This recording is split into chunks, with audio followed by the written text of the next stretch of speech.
Hello, everyone. Joan E here. Last week we talked about uh, starting a new YouTube channel and specifically looking at the thought of a music channel. And Charles and I, or Chuck, my husband, we've been singing and sharing our music for a number of years now. And I think there's some others like you of our generation that are songwriters. You're singers, songwriters. You have allowed yourself to share some of your music in private gatherings, perhaps at fairs and local venues. If you're like us, you go to senior centers, you go to churches, and you perhaps even like us, you might lead in praise and worship, and you've written Christian songs. We have, and so we're looking at this season in life. We're looking at a way. What can we do to preserve all of the years of our sharing, volunteering in the community, and we've been there for the New Year's Eve celebrations. We've been there for fairs and uh, riding afloat, sharing with other musicians all along these years, and we've thoroughly enjoyed it. Charles and I have had actually opportunities to stand on a few stages that were considered for us. It was very spectacular and something rewarding for us. We've had years of being in Arkansas, Branson, there in the Ozarks, Louisiana, and now we're here in Florida. We're retired and we have children and children's children, and we love our family. But we also still love our music. My husband and I are aging, and we don't do the kinds of public performances as we used to, but we still write songs. So, what we're looking at is finding a way that we can preserve and uh, find a way to catalog our music. And one of those through what they call a PRO, a Performing Rights Organization. We happen to belong to BMI. So with BMI, I can share some things with you about that. I'm not that familiar with ASCAP or other PROs, but I am with BMI. We had actually let our membership had kind of went dormant for a little while because although we were still singing, writing, and being in what we call music, and we just didn't keep up with recording our catalog of original songs through our BMI source. So I want to encourage you, if you're kind of like us and you've put it off, now's the time. Now's the time to do it. And again, we're doing this little video with encouragement to those of you that uh, think you might be too old. You're never too old. You can do this. And if we can do it, you can do it. So again, this week we want to follow up with last week. We talked about naming that channel. The name of the channel is very important because it sort of sets the standard of what you post on your channel. And if it's music, then just boldly put it out there that you are sharing music. My husband and I began a channel by the name of Grateful Grand Smith. We later re-upped that, changed it a little bit, and we just said Grateful Grands. The reason we did that is because we think everyone that's our friends and everyone of our generation, we're all grateful, and most all of us are either uh, grandparents or we're aunts and uncles, and we have nephews and nieces that we love dearly, and they're younger, and maybe perhaps that we're of that age to be a mentor or an encourager to the younger generation. So I just encourage you, when you're naming your channel, most often when I've researched, and I'm doing a lot of research, and so that's what I'd like to share with you is some of the things that I've discovered, that most folks will just use their individual name. If you're John Henry, then name it John Henry. If whatever it is that you desire, you could name your channel. But for Charles and I, we took on the name of Grateful Grands, but we're also under put our names as C and J Smith. Now we did that because if your name happens to be like Smith, like ours, there's probably the largest people group are named Smith. So we were having a hard time finding something that helped to distinguish who we are that might be a little different from the other Smiths. And my husband is Charles Smith, but all the years through his early years of music, he performed on the Louisiana Hayride and other venues of that time in the late 50s, early 60s, and went on into the 70s that he was singing and performing as Chuck Smith. So what we're doing, we're using C and J Smith, which would be Chuck and Joan Smith. Thank you so kindly for tuning in to us, and if you're searching for us online, you can look for Grateful Grands, and I think you'll find us.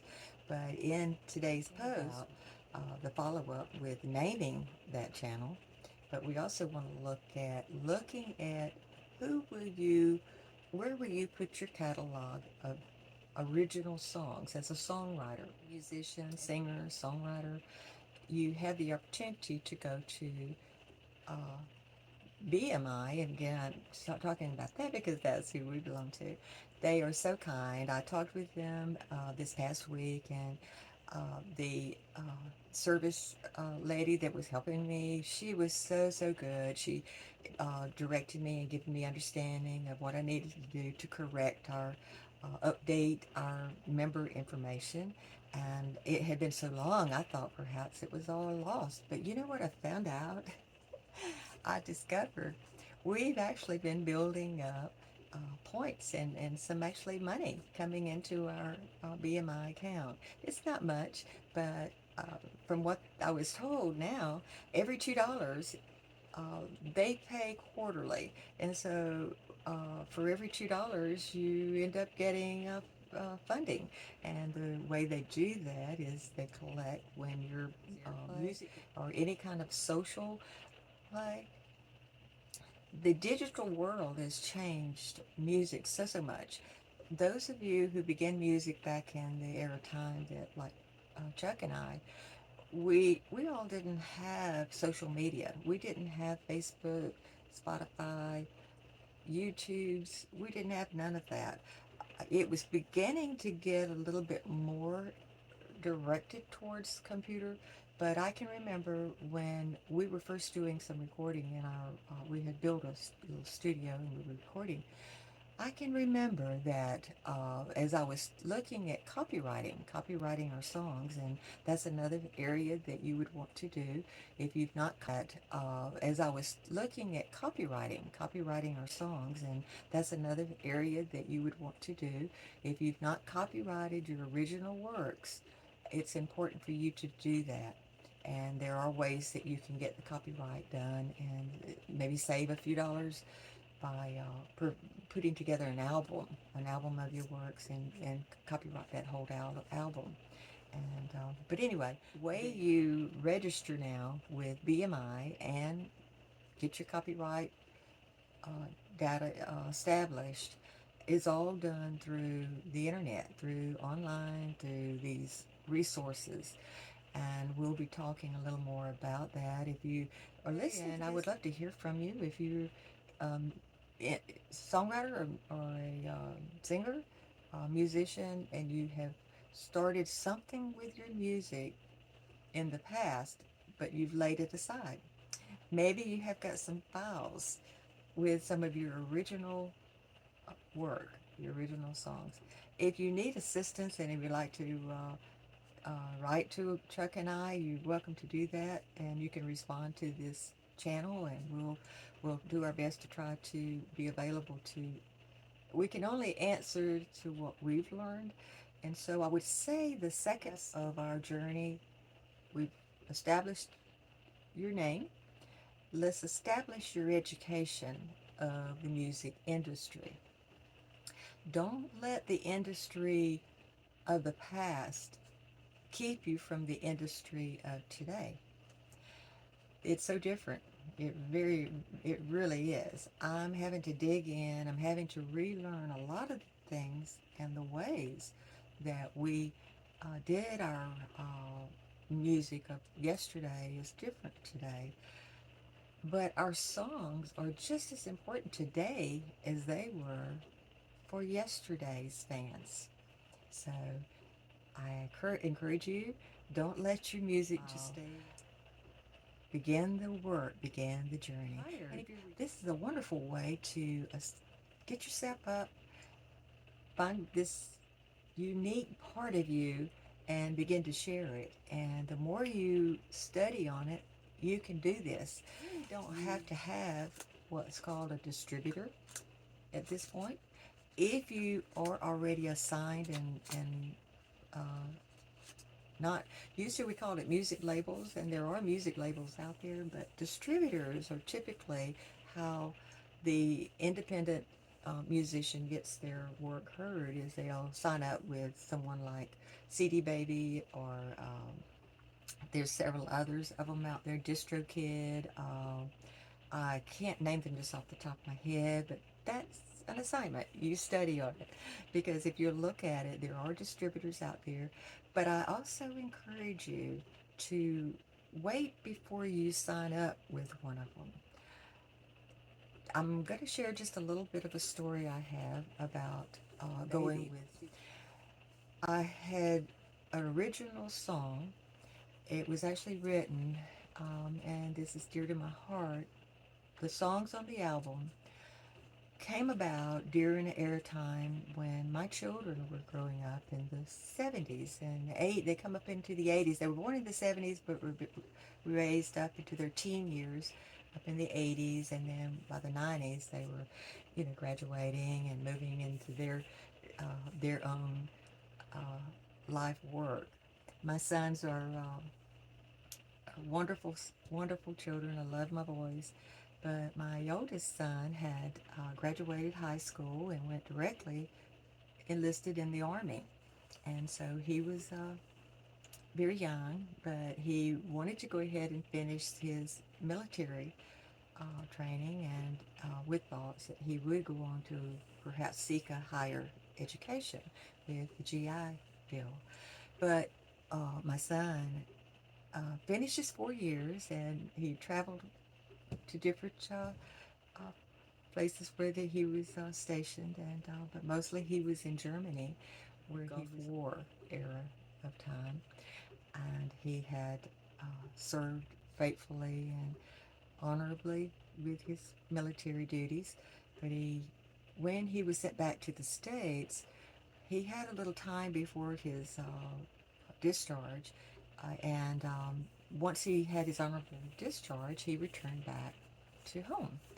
And during that time, though, he had we sometimes refer to a battle buddy, a fellow young man that he served military with, had come home about the same time as my son. And during the course of that, we had a hurricane, a hurricane come through. And during this time of a storm, my son volunteered for his buddy to drive my son purchased a new truck, and he let his buddy drive his truck back to the base, which was driving distance to our home location. And my son was driving his buddy's vehicle, which was it was a Blazer. It didn't have a top. It just had you probably seen those with that row bar, that iron bar, over the driver and the passenger seat. Uh, that was the type of vehicle it was. But my son had an accident. Sadly, um, my son didn't survive.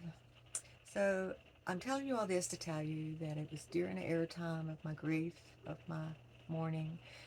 It was the year 1995, and during that season, I had already written a few songs, but this particular song, called Hope for Tomorrow, I penned the words to that during the deepest grief that a mother could have. After I penned the words to the song, um, I was encouraged to attend Compassionate Friends. Is a support group for for parents that have lost a child. And I attended with an attempt to get through my times of grieving my son Saul not being with us now.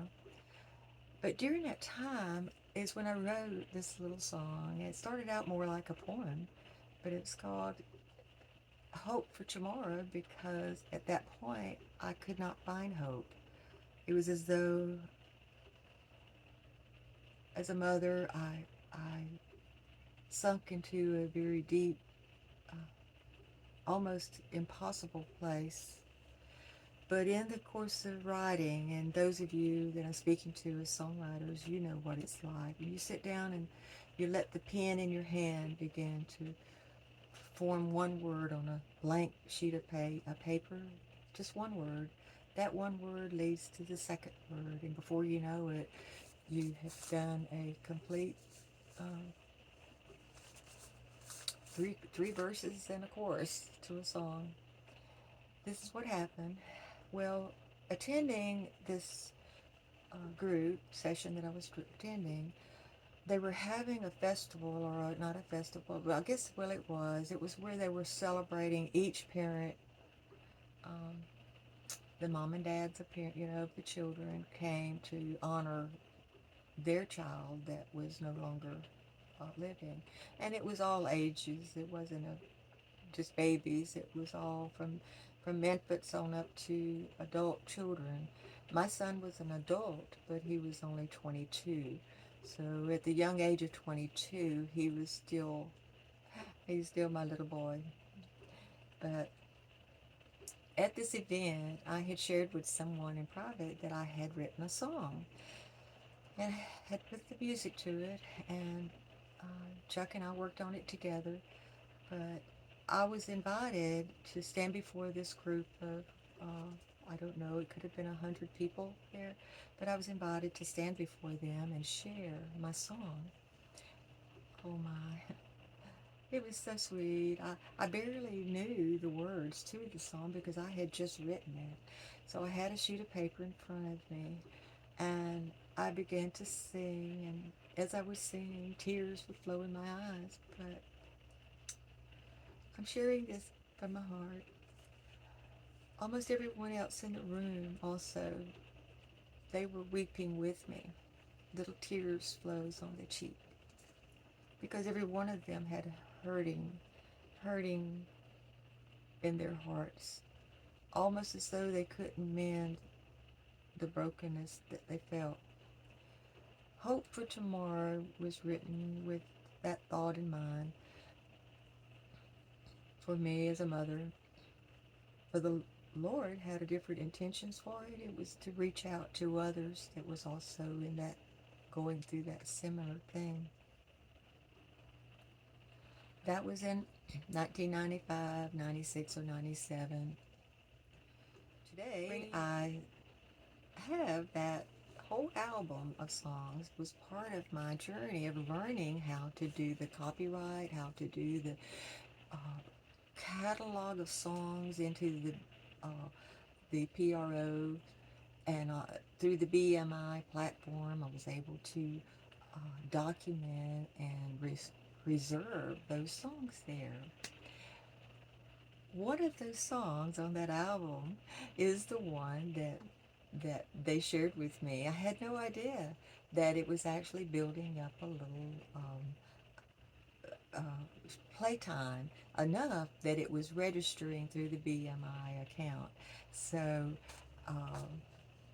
that was very honorable for me to find that out. And why am I doing what I'm doing? Why am I making myself go back and study all of this when everything has changed so much? Back when I was first doing this in the mid 90s, my recall is I had to do everything by mail. I had to make 3 copies of everything. I had to do it by mail. I had to wait a long time for anything to get added to the catalog of songs and preserved with, for Chuck and I, and for our children and grandchildren. So what you're doing, and this is why I'm doing this today. I'm talking to you, so though it's just you and me, and we're sitting in this room. I've not met you perhaps, but know this, that what I'm saying to you is from my heart, that as a singer, songwriter, musician, you do still have time, no matter your age, you still have time to do something with these songs that either are still in a library or a folder in your cabinet in a folder. Pull them out, look at them again. Maybe you need to tweak something on it. You know how it is when you're writing songs. You've got to really spend some time with it and edit. It doesn't just happen oftentimes with a quick first write of the pen. By the time you get through editing and getting your music component added to it, then you're ready to start the process of going through the register with the BMI. But in the course of that too, you're going to be registering your music with the U.S. Copyright Service. That try to put a link, in the comment section, so, or in my description section of YouTube, that you're welcome to go to those links and check it out and study on it a little bit.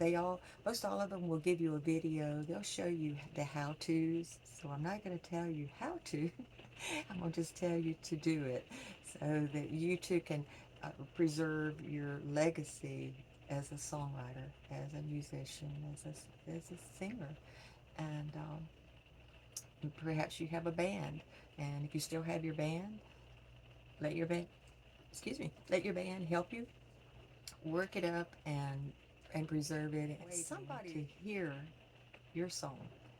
I had no idea anybody would listen to my song until I began to sing. And then when I began to share it, I discovered it's not my songs, perhaps are not for everyone. And I would never wish for any mother or any father that they have to outlive one of their children. That's not something that any of us wants to do. Not all the songs on my album are concerning grief. There's some with joy. As a matter of fact, one of them is called Joy of My Life. And that's Jesus. The joy of our life is so that what I would call our testimony song of salvation and honoring the Lord in everything we do. So I'll end this little talk with you just saying, joy of my life is singing unto the Lord, and writing the songs when the songs come. And so when the song comes, it's to be treasured, and it's a gift. It's a gift from God. And keep on keeping on. If you've not yet figured out your name, use your own name. You don't have to have a special name. Your name is special. It just so happened this name Smith is very difficult because it's already taken up when you're trying to get a domain name and different things like that. And so you'll work it out. I'm sure you will. And if you're not sure about what to do, just ask someone, and I know that they would be happy to assist you and give you some feedback. But have a great day today, and remember, the joy of the Lord is our strength. God bless.